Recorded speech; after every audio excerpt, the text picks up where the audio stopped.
नमस्कार, जय श्री कृष्णा। कई साधक अक्सर यह प्रश्न पूछते हैं या शायद आपके मन में भी ये प्रश्न आता हो, दुर्गा सप्तशती का पाठ कैसे करें। प्रथम आप ये बात समझ लीजिए, जो बातें कही जाती हैं, जो बातें नियम के रूप में आपके समक्ष आती हैं, वो बातें उस समय की हैं जब साधना उस तरीके से की जाती थी कि किसी व्यक्ति विशेष को जीवन में किसी सिद्धि की कामना होती थी या किसी देव कृपा की अनुभूति करनी होती थी।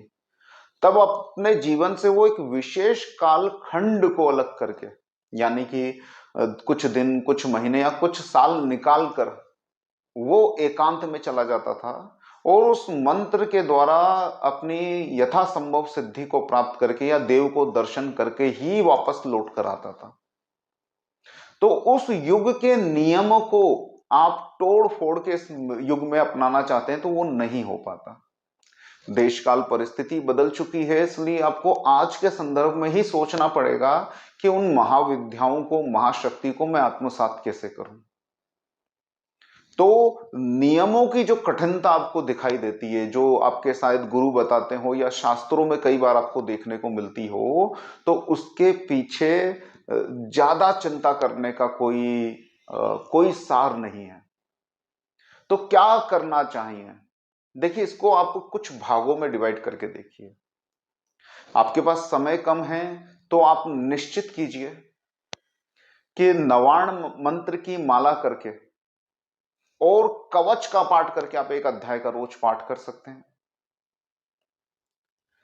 अगर आप थोड़ा समय ज्यादा दे सकते हैं तो कवच, अर्गिला, कीलक तीनों को प्रथम पढ़कर मंत्र की 108 जाप कर कर एक अध्याय का पाठ करके मंत्र जाप और कवच, अर्गिला, कीलक का पाठ पुनः कर सकते हैं। ये एक क्रम के अंदर थोड़ा सा ज्यादा आपको फलित होने वाला हो जाएगा और आधे घंटे का समय आपका लेगा। अगर आप किसी एक चरित्र का पाठ करते हैं तो पुनः कवच, अर्गिला, कीलक का पाठ करके या कवच का पाठ कर कर आप मध्यम चरित्र का पाठ कर सकते हैं। मध्यम चरित्र के द्वारा आप शत पाठ, सहस्त्र पाठ भी कर सकते हैं, यानी कि सिर्फ मध्यम चरित्र के आप जप भी कर सकते हैं। यह ध्यान रखिएगा, कुछ तंत्र ग्रंथों में जहां पर किसी एक ही चरित्र का पाठ करने की बात कही है, एक चरित्र का मतलब होता है 3 चरित्र दिए हैं मार्कंडेय ऋषि ने दुर्गा सप्तशती में, मधुकेटव वध, महिषासुर वध और शुंभ निशुंभ वध। तो शुंभ निशुंभ वध जो है पंचम अध्याय से लेकर 13 अध्याय तक, और मधुकेटव वध जो है प्रथम अध्याय के अंदर, इनका अकेला जाप नहीं किया जाता। सिर्फ महालक्ष्मी की उत्पत्ति या महिषासुर मर्दन जो है, आप उसका अकेला पाठ करके जाप कर सकते हैं। तो या तो एक एक पाठ करना है या मध्यम चरित्र का ही पाठ करना है। यह करके आप कम समय के अंदर भी धीरे धीरे भगवती की कृपा अपने जीवन में प्राप्त कर सकते हो, ला सकते हो। यह बात निश्चित कीजिए कि इसे आप जीवन का नियम मत बनाइए। कई लोग, कई साधक, मुझे लगता है, ये मेरा विषय है, मेरा ऐसा मानना है, मेरी साधना की अनुभूति है, जो अन्य लोगों के जीवन में भी उनकी बातों के द्वारा मेरा हस्तक्षेप है, तो ये जानने का मुझे मिला है। कुछ कोलाचार और समाचार के लोगों से भी मिला हूं, तो यह बात समझ में आ चुकी है और आप भी समझने की कोशिश कीजिए। ये जो जीवन पर्यंत का जो नियम होता है वो फलित होने में कठिन होता है। छोटे छोटे समय के नियम रखिए कि मैं अगले 9 दिन तक इस तरह से पाठ करूंगा या अगले 9 महीने तक ऐसे पाठ करूंगा।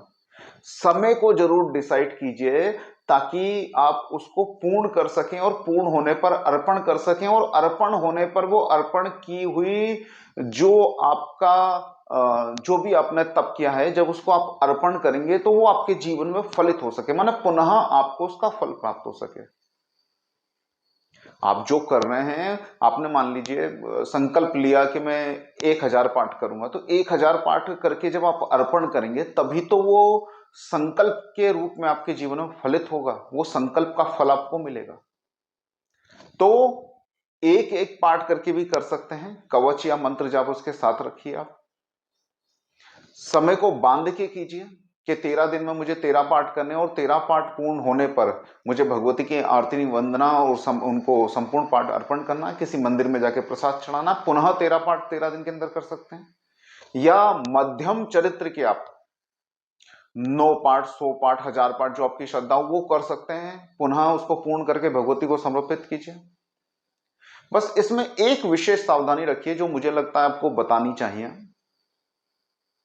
कई तंत्र ग्रंथों में बताया गया है कि आप जब दुर्गा सप्तशती का संपूर्ण पाठ करते हैं तो यह निश्चित कीजिए कि षडांग के साथ उसका पाठ हो। षडांग का क्या अर्थ है? तीनों कवच, अर्गिला, कीलक और मंत्र जाप ये पूर्व में होने चाहिए पाठ के, और तीनों रहस्य पश्चात होने चाहिए पाठ के।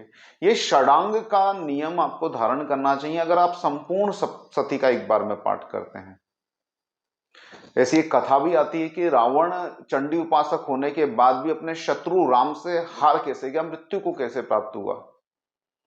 तो उसमें ऐसा कहा जाता है कि चूंकि रावण भगवती की सप्तशती के द्वारा जो आराधना करता था उसमें षडांग से पाठ नहीं करता था, षडांग के साथ अर्चन नहीं करता था, इसलिए वो अपने शत्रु राम के द्वारा, यहाँ पे रावण के संदर्भ में बात कर रहा हूं इसलिए शत्रु राम बोल रहा हूं, इसलिए उसको हार का सामना करना पड़ा और मृत्यु उसको वरण हुई।